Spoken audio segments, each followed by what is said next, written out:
We are really focused as an organisation on the well-being of our people and how we can impact the well-being of the people that work for our clients as well. And despite our growth, this is an incredible business. Despite our growth, our spirit and our passion for what we do, and our very best efforts, some of us, me included, have felt incredibly lonely, whether that was over the last 2 years or throughout our career. So today is a really important day and a really important conversation, I think. I know I have felt lonely at times, and yesterday I posted on LinkedIn, and it's probably my most liked and most commented and most viewed post in the 6 years that I've worked in search. And the thing that surprised me when I worked in search is how much LinkedIn is a part of my world. I've got a really busy job, a really busy family, and yet sometimes I feel entirely alone, and that might be for a minute or for longer, but it does happen to all of us. I like to equate it a little bit with ageing. So we all get old, it is inevitable, and we all do get lonely, but it doesn't mean we have to be alone. You also don't have to be alone to be lonely. We are really delighted to host today's discussion on tackling loneliness, bringing the subject into the discourse around inclusion and diversity. And we have a really fantastic panel. Thank you so much for agreeing to take part. They've all been cajoled and persuaded and pleaded into doing today. And I'm really, really grateful that you've all agreed to take part and bring your different perspectives to it. Before we do full introductions from the panel, I'm going to hand you over to the chair. Liz is a legal director and solicitor at Did Law, Karen's firm.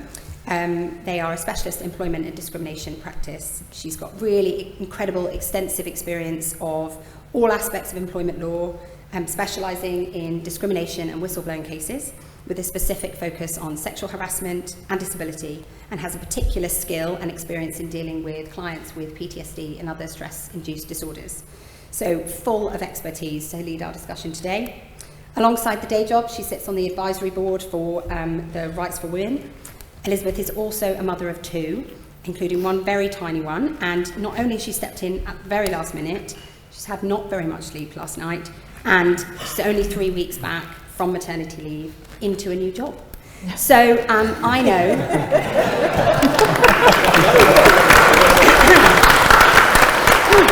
I don't need to say the next bit, which is I know you're going to offer her every support and warmth this morning and encouragement. Elizabeth, heartfelt thanks from me, the whole Eton Bridge team, the rest of the panel, for leading the discussion, and I'm going to hand over to you. Thank you.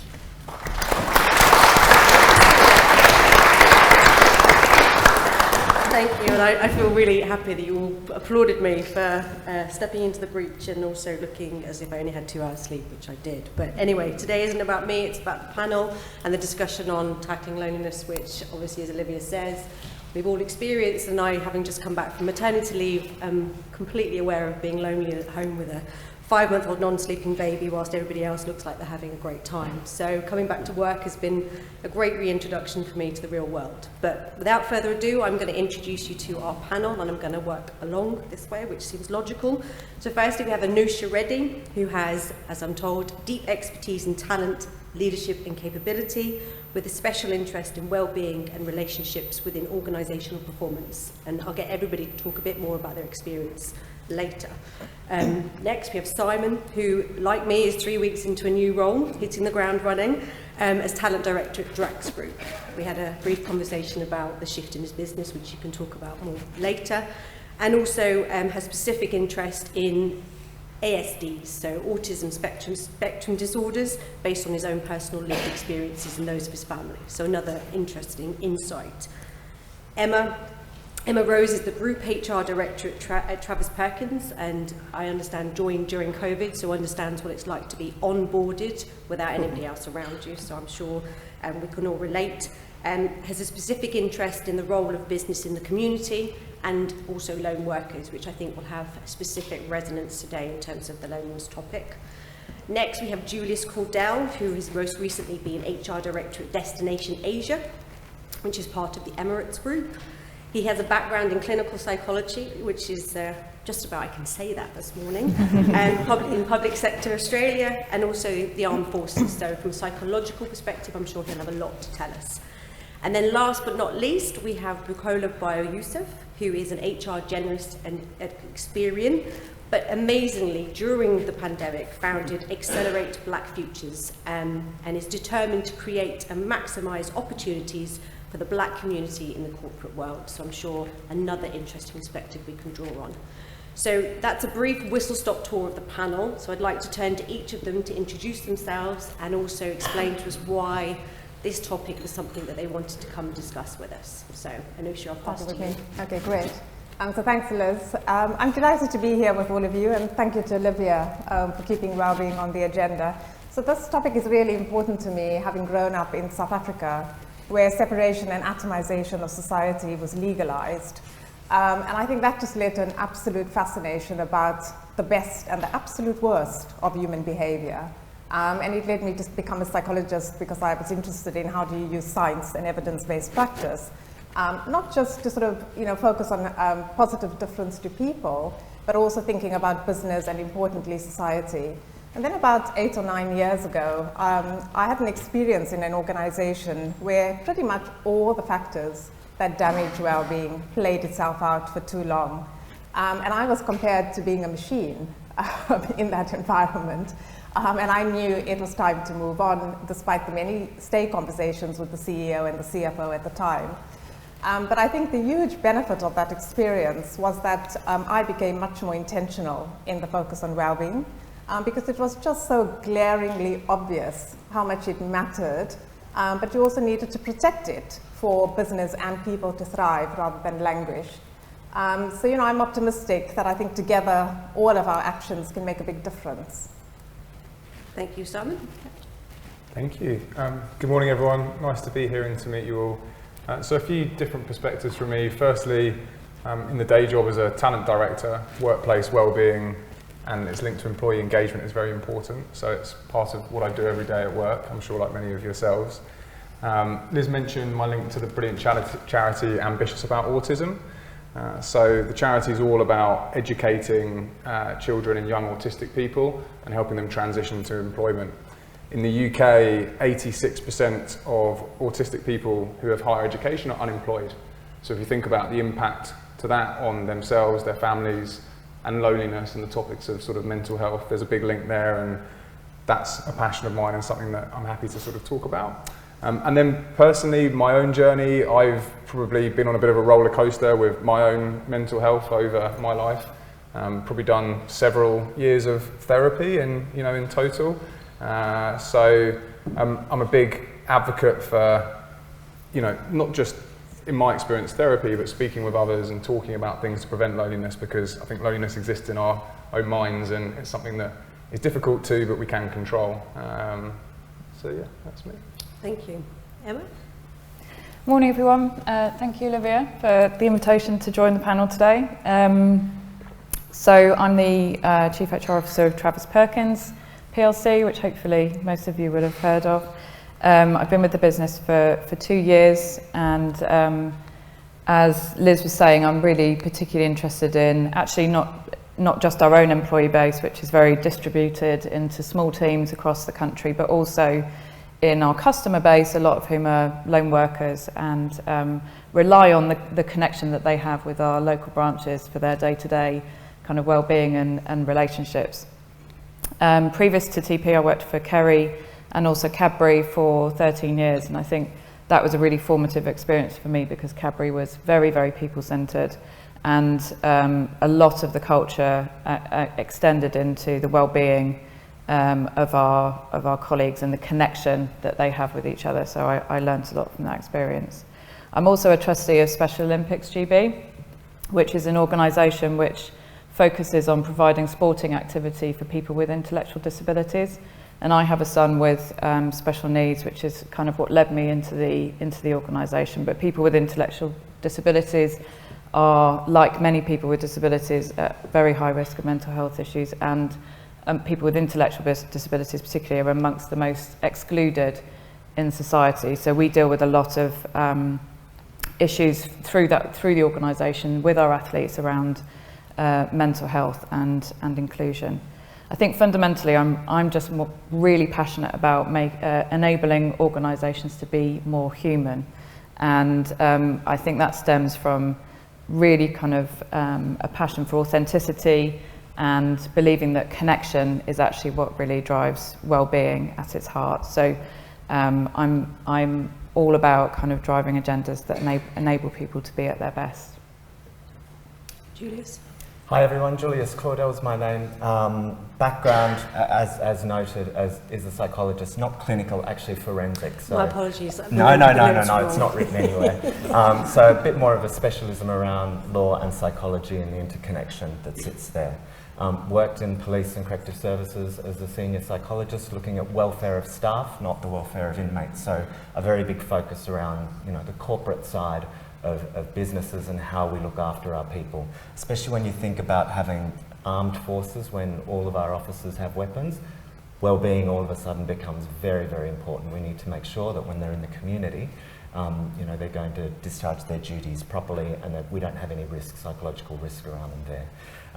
Moved through to HR, but then got pulled back into psychology again with the Emirates Group, so looked after their corporate psychology division, which was all of their business or organisational psychologists, their clinical counselling and EAP services based in Dubai, and then moved back into HR again. So for me, it's always been a focus around, let's look at who our people are, how can we make sure that they feel welcomed and engaged in the workforce so that we get the best outcomes for the organisation. So that's kind of my background there.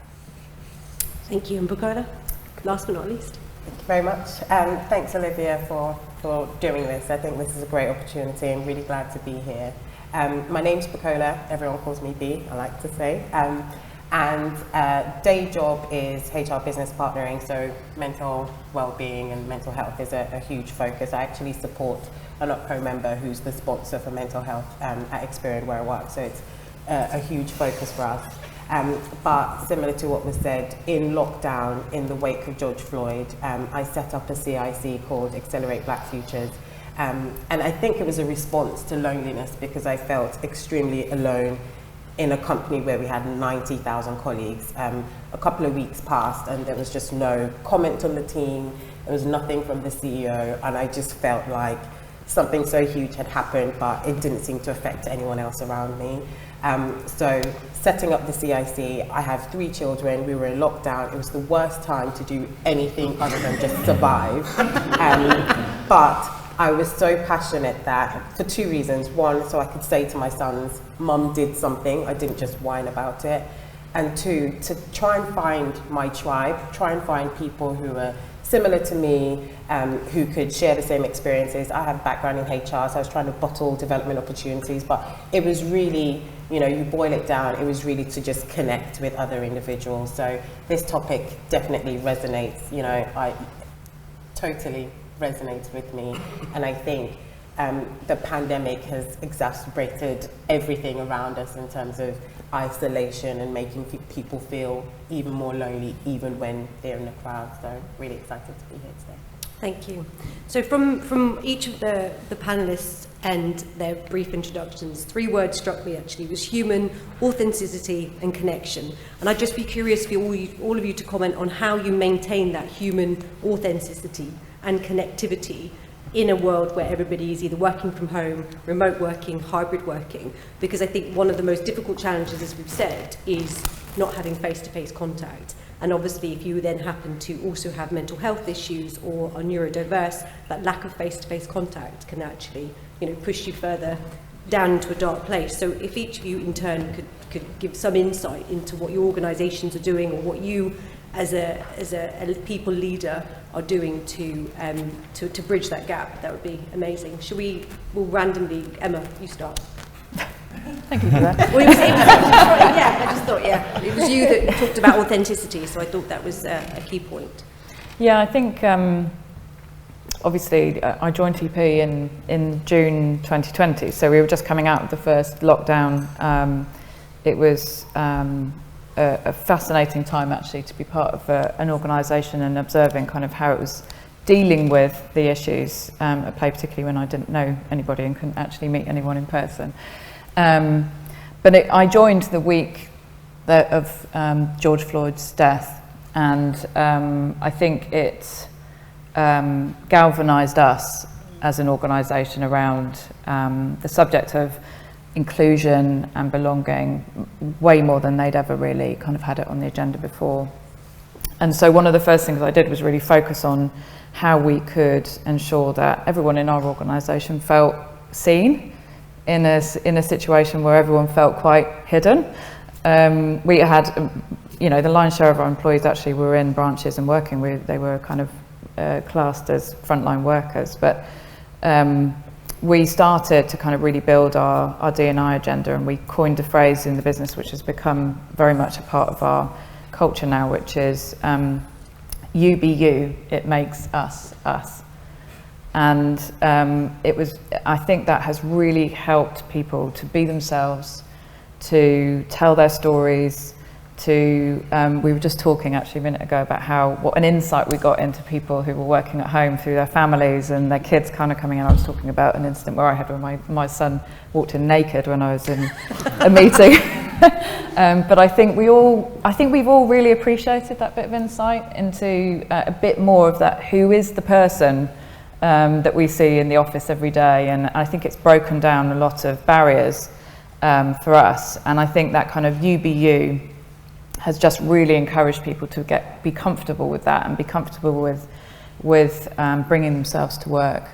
So I think that's kind of the first thing, certainly in my recent experience and through the pandemic, that really helped us to start to build that sense of connection and authenticity in TP. I agree. Thank you. Anusha?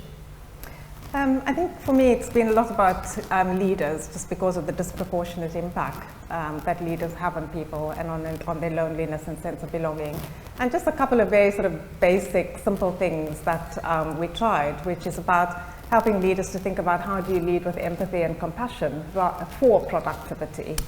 But also thinking about checking in and not checking up on people, both personally and professionally.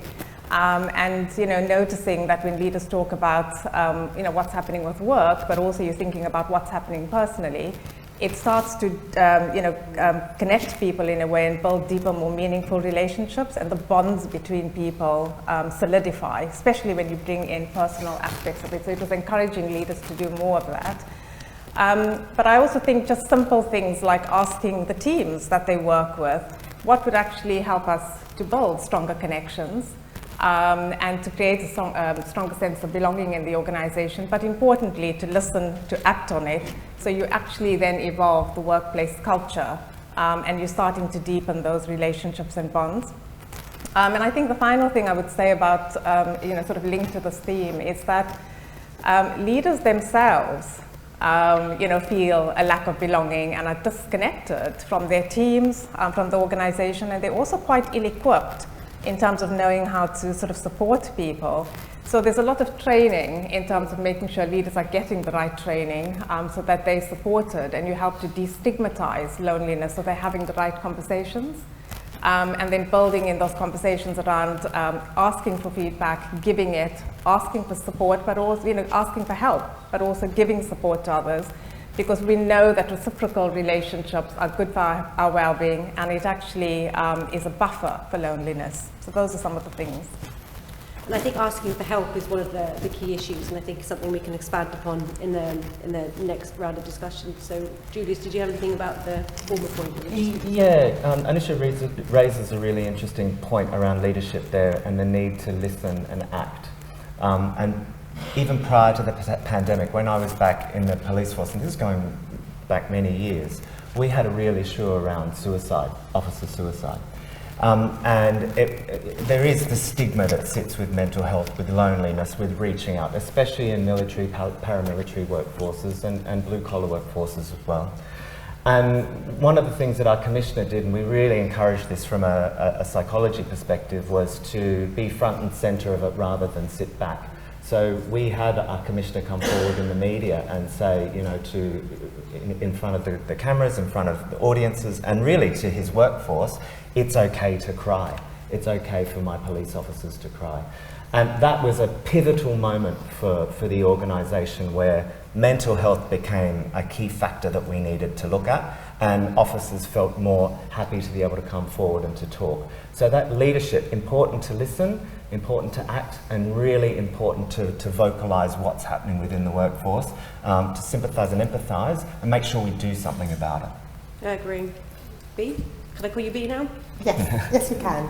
I think the only thing I would add, just to emphasise the training piece, I think some people want to have those conversations but just don't feel equipped enough to have it. I talk a lot at work about psychological safety, and mental health is particularly not talked about in the Black community. So you almost want to have the conversation, but I think some leaders feel like, I don't want to say the wrong thing. So I think education and just working remotely, it's harder to pick up on cues when someone's not doing okay. So what I do a lot with line managers, and culture is a huge piece, is asking the "Are you okay?" a second time. You know, you say if everyone goes, yeah, fine, busy day, and they kind of, and just really saying, "Are you okay?" And I think if that's infused in everyone in the culture of the company, you're further along the conversation that you need to be. So yeah. And Simon, finally. Yeah, but building on what Emma was saying about you be you, I'm a big believer in bringing your whole self to work.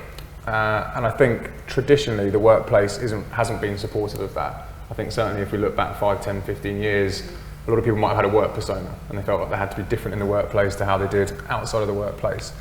And I think that's fundamentally unhealthy. Like, we all are spinning many plates in our lives, you know, family, friends, our own health, our work, any charitable work that we do. And trying to think that we can separate those things doesn't work. So some really practical things that I've seen in the workplace that we've done to try and encourage people to bring their whole selves to work is creating things called a user manual of me, which is a very simple page whereby you talk about your own communication preferences, your strengths, the things that you find challenging, and also you share what you've got going on in your life. So what's happening outside of work that might impact. You do that in a safe environment with your team, small teams of people, so where you create trust and psychological safety, and you start building an understanding of one another, and then you use that as the foundation to have regular team wellbeing check-ins, a bit like what B was saying about, are you okay? No, are you really okay? Yeah. So having that part of key meeting agendas. Some industries might have health and safety check-ins, but why don't we all have wellbeing check-ins? So some simple practical things that I've seen that can make a difference. I think the point about having a user manual for yourself is quite interesting because obviously so many of the cases that I see in terms of mental health are a failure to recognise those mental health issues, and they exacerbate, and then unfortunately someone comes to see me and we say, right, okay, well, we'll sue. No, but it is something that is a failure to engage and recognise from an early stage. So I think what I'm interested in from your perspective, because obviously I'm normally on the other side of the fence acting for the individual, is how do you recognise loneliness? Because you rarely sit on a team call and say, oh, I'm feeling awful today, I'm lonely. It's all, you have your work persona, and I know we can move past that work persona, but you don't want to admit that you're struggling. So how do you elicit that from somebody who may not want to communicate that fact to you, or is spinning lots of plates, or is just going down a dark avenue? What are the signs? What are the initial signs that you would say, right, we need to intervene compassionately for this person? Julius, do you want to start us on that point? Because I think you've got some insight. Sure. I think loneliness is different for everybody. So, you know, you can see it manifest in different ways, but you will see changes in behaviour. You will see symptomatology around depression, anxiety, withdrawal can often happen there. A lack of enjoyment in normal daily life. Within the workplace, you could see a decrease in performance. You could see a reluctance to be with team members. You can see absenteeism, presenteeism, all of those general signs that we look at from a mental health perspective. A lot of that cues into what's happened with the pandemic around loneliness. So I think the other piece that we have to remember about loneliness is it's breadth and depth as well. So when we talk about loneliness, it's depth of relationships that we have with people, but it's also the breadth, the amount of people that we have contact with. And again, that's based on an individual. Yeah, I think definitely individual, not one size fits all. No. B, any comments further to that? I think the only thing I would say is, to Julius's point, changing behaviour is a huge indicator. I think having the well-being conversations and noticing certainly in my job, I pick up on cues, and if I speak to lots of people, and if I only speak about work and they don't vary to anything else, for me, that's a key. I tend to have a coffee with that person. It might be they don't want to do it in front of a team, one-on-one is better, but I think just paying special attention to little cues like that, where people seem obsessed with just the one thing and don't have the lots of different other, we talk about our kids, we talk about Love Island, whatever it is. And they're just literally, I just want to get the job done. It's the withdrawal, I don't really want to interact. I think cues like that, instead of just ignoring them, thinking, well, productivity is high, I'm just going to leave them be, it's the paying a little bit of extra attention to dig a little deeper into that. One of the things we've been doing is training lots more colleagues to be mental health first aiders. And I know it's not the end all and be all, but I think it's equipping people with the right terminology, language to at least have the conversations or spot times when they need to escalate it because they've noticed something. So that would be what I would add. I think it's that recognition, isn't it, between, and I guess it's the age-old stigma of someone's behaving strangely or they're a bit weird, which unfortunately is a dialogue that still resonates, isn't it? And I think, Simon, that feeds well into you in terms of neurodiversity and ASD and how you need to change your approach to include that person, and what steps would you suggest that people take to offer that inclusivity? Okay, yeah, big question. No, just some tips or just... No, sure. So I think the work that the charity Ambitious does in the corporate world is look at how to change HR processes to make them more inclusive for people with autism. But I think the very nature of that is transferable to all people. Essentially because it's looking at the recruitment process, the onboarding process, and then across the talent life cycle. So when you move from job to job and you have a different line manager, when you're looking at performance management, what adjustments and accommodations are needed for that individual to be successful? So if we look at, say, a recruitment process, going through multiple interviews and doing an online assessment might be not very, very challenging for anyone, in the context of the Ambitious work for someone with autism. So it's thinking about actually how do we tweak those processes to allow that individual to show the very best of themselves, so we can judge them on their strengths, their superpowers, their skills and abilities, not discount them on things that aren't their strengths. And then as you go into onboarding and then moving from manager to manager, it's the same thing. What standardized systems and processes do we have that exclude people or make it challenging for people and may lead to actually mental health and issues and not speaking up? So again, it's quite simple. You need to get good representation in a room to co-create and design together to think, how do we create processes, systems, ways of working that consider all people? Because we're all different and we all need different things. So. I think that's important. So the lack of standardization, obviously there's a standard and you have criteria you need to meet, but it's about being able to adapt to meet different neurological needs across the whole spectrum. And I think from the work that I do, it's realising that we're all on that spectrum. It's just how far along on it are we, and what triggers us and what promotes us to do the best that we can. Yeah, I think we're all neurodiverse. Yeah, our brains all work differently. Some people are neurodivergent and they have a condition which, in my mind means they have superpowers in certain areas. But yeah, you're quite right. We all think differently. So. But I think the positive in that is in the sense of embracing people's individuality, and taking that and allowing your business to take people's strengths and rather than seeing it as a weakness. Yeah, absolutely. Yeah. Just picking up on something, Emma, that we talked about earlier, and also I know that is quite prevalent in Travis Perkins, is lone workers. And obviously loneliness and lone workers go hand in hand. So how do you as a business avoid that isolation and reach out to them to include them?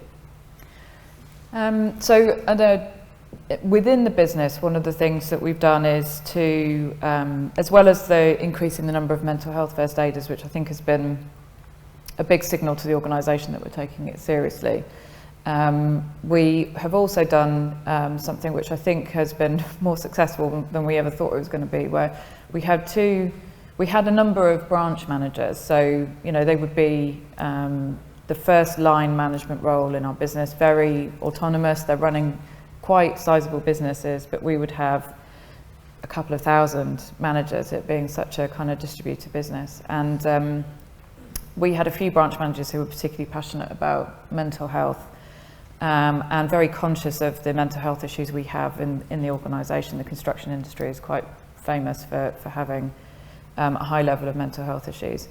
And we actually took 2 branch managers out of their roles, a male and a female, both of whom had had a history of mental health issues, were trained mental health first aiders, were very good branch managers. We took them out of their roles and they became wellbeing ambassadors in the business, and they literally spend their lives going out to our branches and talking to the branch teams about wellbeing and just listen actually to what's going on in the branches. And that has been so powerful because I think there is still quite a lot of stigma related to colleagues talking to HR or talking to their managers around some of the issues that they have, and just being able to talk to someone who they can totally relate to, who's been in their position, who's done their job, has experienced the issues that they're experiencing, has been incredibly powerful for us. And it's given us, the Wellbeing ambassadors actually report through into my team, and it's given us a huge amount of insight into what actually will make a big difference from a wellbeing perspective. But the other thing that we're doing is taking that kind of support out into the community, to our customers. We have, I'm going to call it an initiative, it's probably the wrong word, but it's called Man Down. So we've sort of framed it as kind of, because we're quite male dominated, unfortunately, and the issue of mental health in our industry is quite male related, men in their mid-20s to mid-30s kind of stage. It's called Man Down because we're asking our colleagues to look out for each other and through into the customer community as well. And that's also been really successful in terms of just catching some of our customers who may be having issues and need someone to talk to. And we actually have opened up our internal support systems to some of our customers as well. I think one of the points you made there is about, well, people don't want to speak to HR, and I think that's obviously from the room we're in that can be challenging, and that links back to stigma. So Anusha, in terms of stigma and the work that you do, how does that translate, and how do we move past that stigma and change our mentality in terms of people talking about not feeling 100% or... Yeah, I mean, I think it's a really good point, and I think some of the research I read says 90% of people who experience loneliness don't want to share it with their managers, so it's not just HR. And I think there are a couple of different things. So, you know, I think at a sort of systemic level, we know some of the things that influence loneliness and belonging, and they're actually things that have been around for probably too long that impact on overall well-being. Like lack of clear direction and clear expectations, not rewarding people for their contribution, when leaders micromanage people and you don't have enough autonomy and agency to get on the things. So all of those things have an impact and need to be addressed in the organization. But I also think that the more senior leaders in the organization have a role to play in setting the tone, because their actions will determine whether people, what people notice and pay attention to in the organization. And also I think it's something that everybody needs to get involved with and take responsibility for. It's not just the leadership, it's also employees playing that role. And then as people start to talk about it more and talk about it more freely, you start to help to destigmatize it and less people feeling ashamed about it. But I think for me, one of the other key things is also just helping people to understand how many people are afflicted by this. And actually it's just our innate need to belong and to connect, and it's not actually a weakness. So it's really sort of helping people to sort of to talk about it. And I guess to sort of finish that, I would say that when you look at loneliness and the effect it has on our bodies, it sounds quite dramatic, but it has the potential to kill. And I think connection is the antidote to loneliness, and it has healing power for people at work and for a lonely world. No, I agree.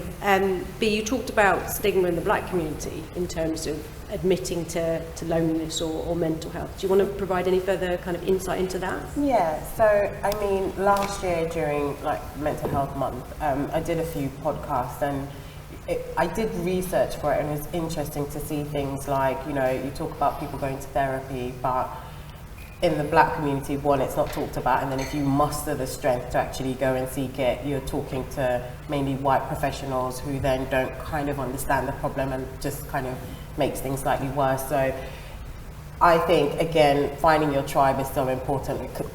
You don't necessarily need, not discounting you, someone who's a psychologist or a therapist. Sometimes it's just knowing that you're not the only So a like-minded person. Exactly.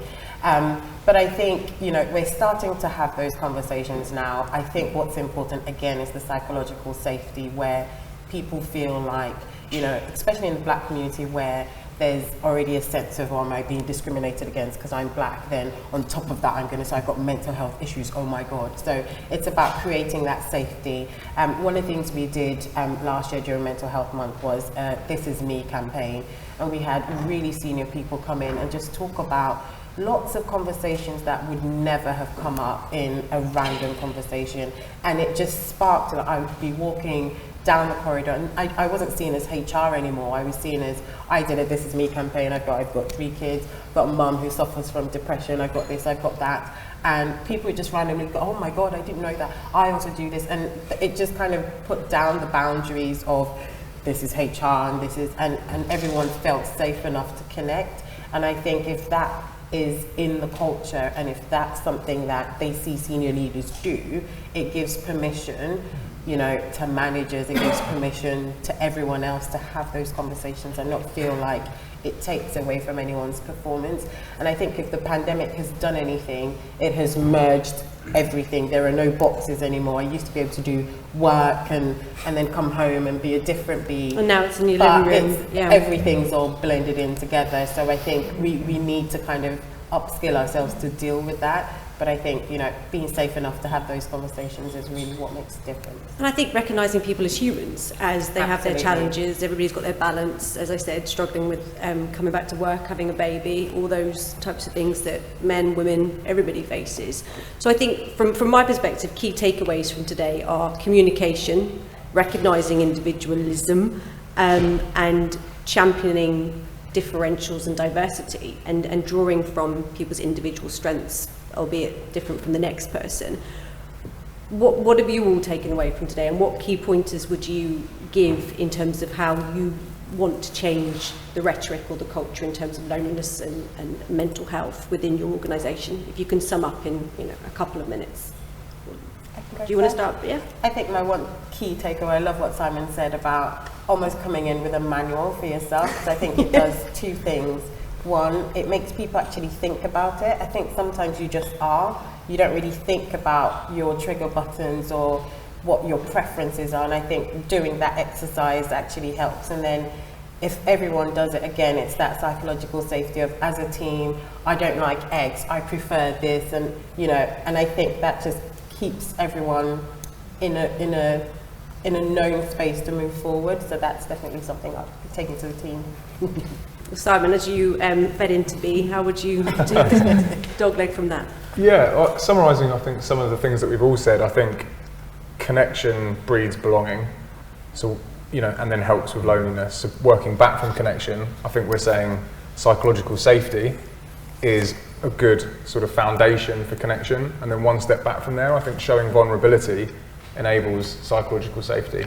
And vulnerability in any walk of life, let alone a workplace, and more traditional workplaces, is very challenging. So I think my takeaway is try and encourage vulnerability to create psychological safety to enable connection.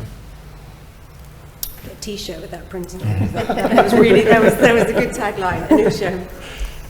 I think for me, just to sort of build on what everybody said, is that focus on our shared humanity, and just seeing people beyond employees and as human beings. And also helping people to, all of us, to appreciate that vital need that every single human being has to connect is as essential to our well-being and performance as having water and food. And so quite important, as a takeaway to focus on, just in terms of how essential it is. And what that does is it starts to then build empathy in organizations, more compassionate and connected ways of working. And it starts to dispel the notion of our separation, and it builds interdependence on each other and also on the environments we work in and live in. Thank you. And Emma?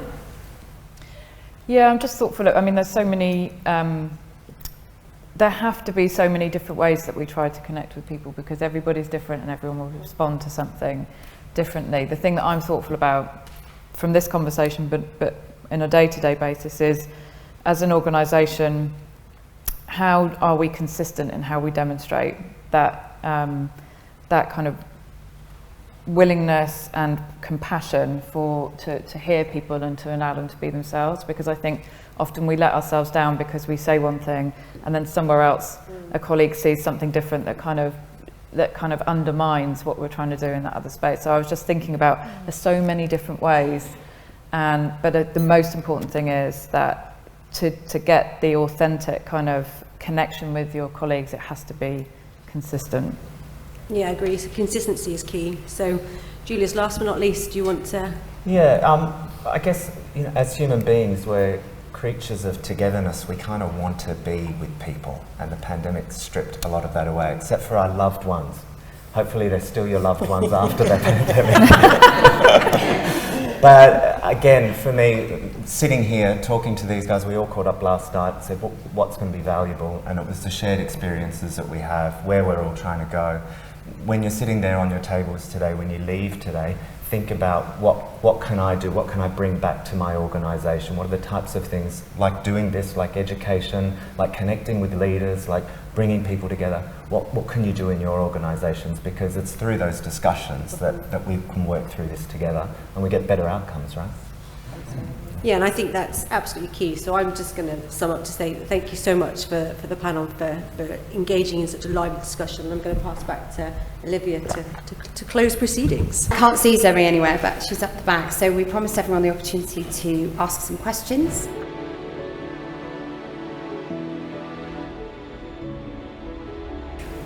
Hello, and thank you for this really lovely panel. It's been a joy and a pleasure really to hear your thoughts. What would be your advice that, you know, in some industries, showing vulnerability, reaching out for connection is considered to be a weakness, including by the leaders. It's really about, you know, being a bit of a machine, working hard, and that's really what you want to attract, retain, develop, compensate really generously.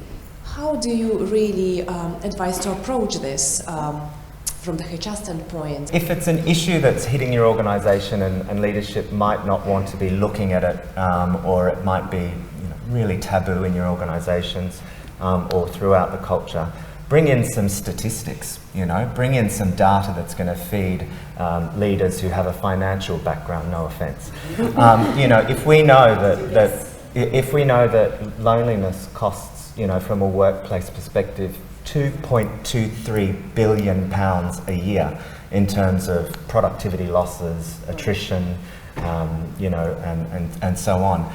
You start to talk a language that people that may not have the psychological prowess to go, okay, well, this is costing something. We know from an NHS perspective it costs £600 per person per year just to deal with loneliness.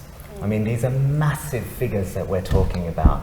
It's such a big concept that after the pandemic, we're all now talking about it at panels.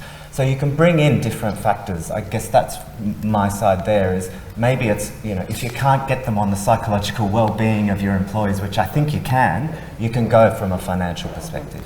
Anisha? Yeah, I think to build on what Julius has just said is, you know, it's also to bring in some of the sort of psychology, the medical side of it. And so, you know, I think talking about data, and there's lots of evidence around this now, that loneliness is becoming a predictor of early death, more than smoking 15 cigarettes a day, obesity, high consumption of alcohol, or lack of exercise.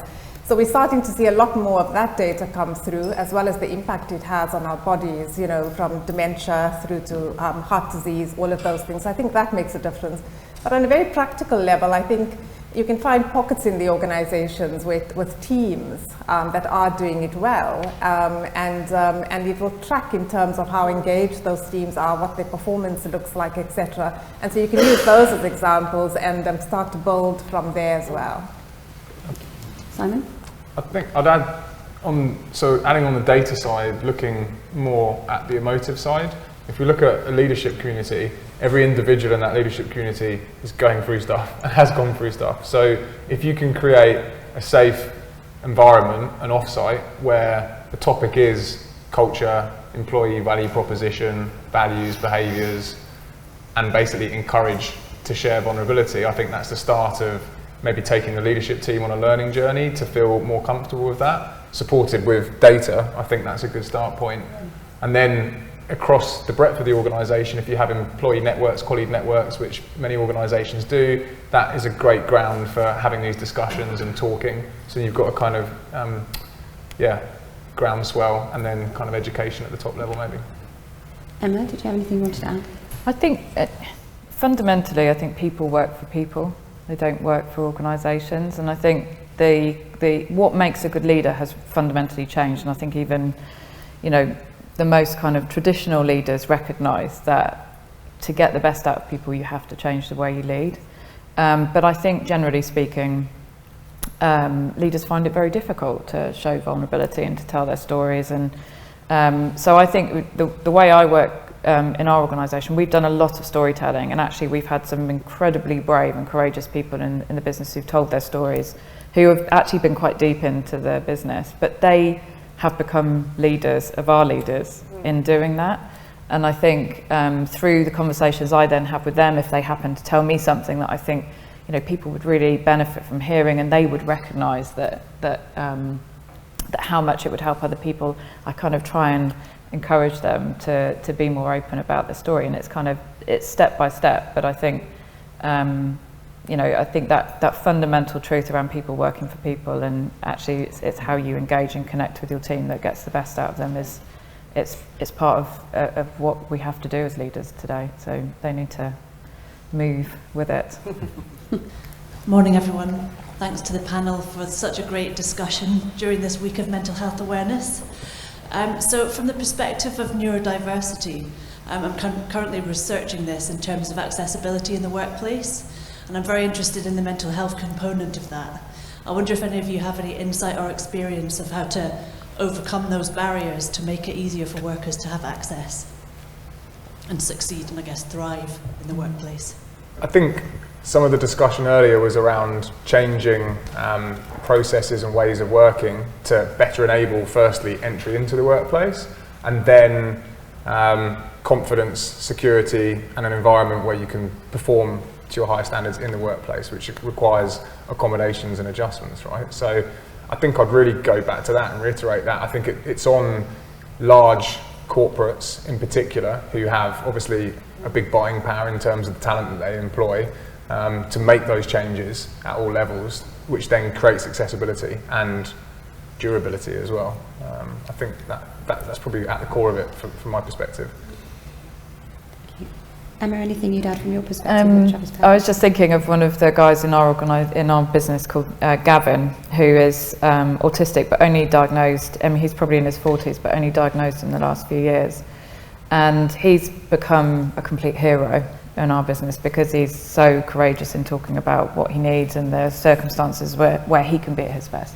He has an amazing story. He started life emptying the bins in Travis Perkins branches, and now he's a qualified SEMA accountant, having grown up and been trained and done apprenticeships and things with Travis Perkins. He's got an amazing story.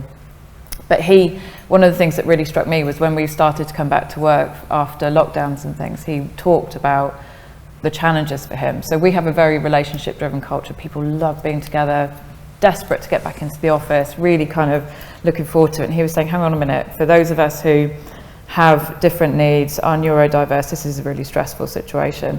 And we'd moved to kind of free desks, and we changed the whole office while everybody was out. And he was saying, I need to be able to book the same desk every time I come in, and I'd like to know who's going to be around me, and I want to come in on the same days of the week. And we'd made that quite difficult for him. And I think just, again, it's kind of, if we can create the relationship with your colleagues where they'll tell you and talk to you about what they need, then I think it's much easier to respond rather than them sitting there thinking, well, no one's doing anything for me. But you do need those people who are going to be brave and be the kind of first movers to have these conversations. But he's an absolute hero in our business now. Good morning, and thank you, everyone. Yeah, I to some extent picking up on what Emma was saying, because I think it's fascinating, isn't it, that we've probably got conditioned to being, that regularity of getting out, going to work, being the norm, being the okay part of our lives. But actually, I think for a lot of people, the last 2 years has been more connected. So in contrast, two parents getting the kids up together, getting them off to school, and then balancing the day between them, versus one parent getting up early, getting on a tube to work, which is probably the most disconnecting part of the day. So we're certainly seeing that huge range of appetite to come back to work, because frankly some people have either got used to the norm of physiological being alone, loneliness, or it was preferable. Who do you think is getting it right in terms of that, encouraging people into the workplace versus beating them with a stick to get back? It's a tough line to take. I think it's more obvious who's getting it wrong than who's getting it right. Any examples you guys would like to share where you've seen things are getting right? Emma, you're right, there's some very high profile examples, in my view, of organisations who are getting it ever so slightly wrong. I think some of the things that are important to think about are how do we retain hyper-personalisation and choice when most organisations are driving towards standardisation and efficiency. That might sound very corporate talk, but I think it's that, how do you design for personalisation? And we've started talking a bit about it last night, actually, around different parts of our organisations and businesses have different demands in terms of, where presence in the workplace. So I think, it's a challenging one, but I think hybrid working and trying to create personalisation for the individual and choice is really important. So companies that are doing that, I think, are winning, certainly from a talent perspective. I think the only thing I would add is what we're finding, certainly doing lots of research and talking to lots of different organisations, is making it worthwhile for people to come into the office. So I work in a global role, and so going in and being on Teams all day just doesn't seem worth the 30 quid I've spent and the hour and a half I've sat on the tube.